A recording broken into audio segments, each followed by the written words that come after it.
บายดีทุกคนตอนนี้แม่นทีมงานผู้บ่าวไทยบ้านเรากำลังเตรียมตัวไปบุญบังไฟตอนนี้ออกมาแล้วฮอดขั้วทางงอนบรรยากาศนี้ดีหลายอันนี้มาฮอดแล้วรวมตัวทีมงานผู้บ่าวไทยบ้านนี้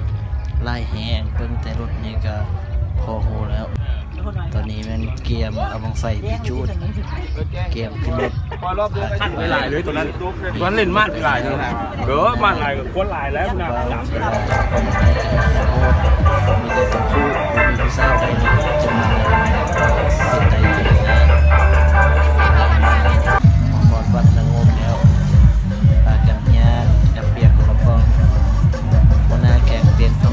งผู้ใส่แว่นตานะลงเบิ่งเศร้าน้อยแต่ก็น่าจะบ่มีไผเข้ามาไกลมาเบิ่งแต่หน้าคนโอ้บรรยากาศกำลังคืนตอนนี้ก็ประมาณ5 โมงเย็นคนก็หลายพอสมควรอันนี้แม่น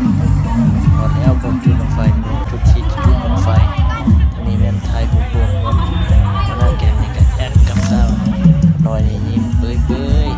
แปลว่าไทยผู้เก็บแต้มก่อนอันนี้ก็มีวงดนตรีซุปเปอร์ซองซี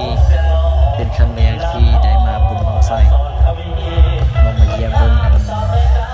ห้างเครื่องแดนเซอร์เต้นอันนี้ไทยผู้ปกก่อนแอด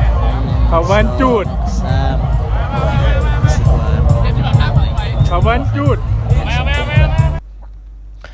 นี่ถ่ายรูปรวมหมู่ทีมผู้บ่าวไทยตอนนี้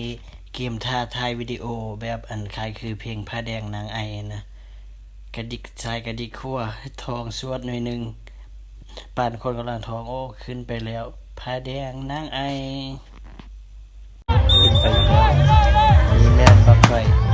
ที่เป็นอันไทยบังไฟที่ขึ้นสูงที่สุด